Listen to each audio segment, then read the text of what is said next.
मौजूद हैं दीवानी न्यायालय फरिंदा के अरविंद उपाध्याय जी के यहाँ। एडवोकेट अरविंद उपाध्याय, ये इनके साथ एक घटना घटित हुआ है। अभी इनको कोई जान से मारने की धमकी दे रहा था। आइए इन्हीं से जानते हैं क्या है पूरा मामला।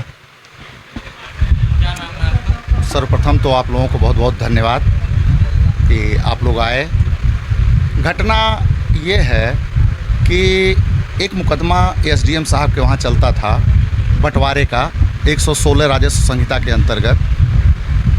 ये रामदरस बनाम देवनाथ, तो रामदरस और देवनाथ के बीच ज़मीन के बंटवारे को लेकर विवाद था, जिसके लिए वो लोग न्यायालय में लड़ रहे थे।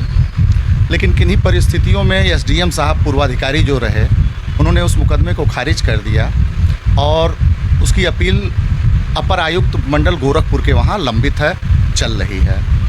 और जब ये एसडीएम साहब के वहाँ चल रहा था तब भी, और कमिश्नर साहब के वहाँ चल रहा है तब भी, विपक्षी गण द्वारा बार बार उस पर निर्माण किया जाता है। मैं वकील हूँ, कोई एक पार्टी में वही मामला है क्या जो अभी आग लगाने को लेकर के घटना घटित हुई थी? वही मामला है, वही प्रकरण है? मामला है, उसमें मैं रामदरस का वकील हूँ। और देखिए, कोई पार्टी आएगी, एक पार्टी किसी के पास जाएगी, एक पार्टी किसी के पास आएगी। तो हम वकील हैं, यही हमारा पेशा है, तो हमको ये करना ही करना है, इससे तो हम भाग नहीं सकते हैं। अब इसको लेकर के अगर विपक्षी गण के मन में कोई अधिवक्ता के प्रति मलाल है तो ये तो विडंबना है। तब तो सारा अधिवक्ता समाज खतरे में है कि भाई एक पक्ष तो विपक्ष रहेगा ही रहेगा। तो यही बात थी। उसमें कल हमारे पास दोपहर में 1:32 पे एसडीएम साहब के पेशकार आलोक सिंह का फ़ोन आया। उनके द्वारा ये कहा गया, वकील साहब आप अपनी पार्टी को सूचना दे दीजिए कि एडीएम साहब मौके पे जा रहे हैं और वो लोग पहुँचें। मैंने अपनी पार्टी को सूचना दे दिया कि एडीएम साहब जा रहे हैं, जाके वहाँ अपनी बात को बता दो। 2:08 पे पार्टी का फ़ोन आता है कि वकील साहब पेपर सारा आपके पास है, पेपरवा लेके आ जाइए। तो पेपर लेकर के मैं पहुंचा। जब तक मैं पहुंचा तब तक वहां एडीएम साहब मामले को लगभग समाप्त कर चुके थे और मेरे पहुंचने पे एडीएम साहब ने इतना ही कहा कि दोनों पक्ष तहसील में आइए और वहीं पे वार्ता होगी। उसके बाद से सारे लोग गाड़ी में बैठे चले आए, मैं भी अपनी मोटरसाइकिल लेके निकला।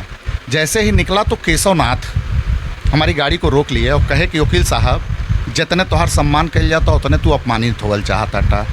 हम कहली काहे भाई ऐसे हजम काहे तू बतिया होता? कहना देखा अच्छा नाई हुई और बार बार आयल छोड़ देना, मार के हथौड़ा तूड़ दहल जाई। फिलहाल मैं वहाँ से निकला, तब तक इनका लड़का केशवनाथ का लड़का सतीश और एक लड़का है प्रहर्ष जो रामदास का लड़का है, ये दोनों आकर के हमसे उलझ गए। जो रामदास मास्टर साहब हैं और देवनाथ जी हैं, वो दोनों लोग जब आए हैं तो लोग उन लोगों को डांटे हैं, कहे हैं कि देखो ये वकील हैं, इनका काम है वकालत करना, इनसे क्यों उलझ रहे हो। लेकिन ये दोनों लड़के चिल्लाने लगे तो मैं कहा लड़कपना मत करो, तुम लोग लड़कपना कर रहे हो, लड़कपना मत करो, नहीं समझ रहे हो क्या कर रहे हो, इसका परिणाम बुरा होगा। उसके बाद भी अभद्र भाषा का प्रयोग और जान मारने की धमकी देते हुए मैं वहाँ से निकला। मेरे साथ मेरी पार्टी सुरेंदर भी थी, वो बैठी मोटरसाइकिल पे। मैं उसको तहसील में लाके एडीएम साहब के पास छोड़ा। उसके बाद मैं अपना एप्लीकेशन टाइप कराया और ले जा करके थाना पे दिया। अभी तक मुकदमा नहीं पंजीकृत हुआ है। आज दोपहर में 12:30 बजे अधिवक्ता समाज के लोग यशो साहब के पास गए थे। यशो साहब ने कहा है कि आधे घंटे में आपको एफआईआर की कॉपी मिल जाएगी, किंतु कुछ तकनीकी कारणों से अभी मैं पता करवाया हूं। तो जो एसआई हैं मनीष कुमार जी, उन्होंने कहा है कि वकील साहब कंप्यूटर में कुछ गड़बड़ी है, तो सुबह 9:30 बजे आपका एफआईआर आपको मिल पाएगा। यही घटना है। जैसा कि वकील साहब ने आपको घटना से अवगत ही करा दिया है, अब अगर वकील समाज ही सुरक्षित नहीं रहेगा तो लोगों को न्याय कहाँ मिलेगा। इसी के साथ मैं अपनी बात समाप्त करता हूँ। आप देख रहे थे वॉइस ऑफ न्यूज़ 24, मैं दुर्गेश कुमार, धन्यवाद।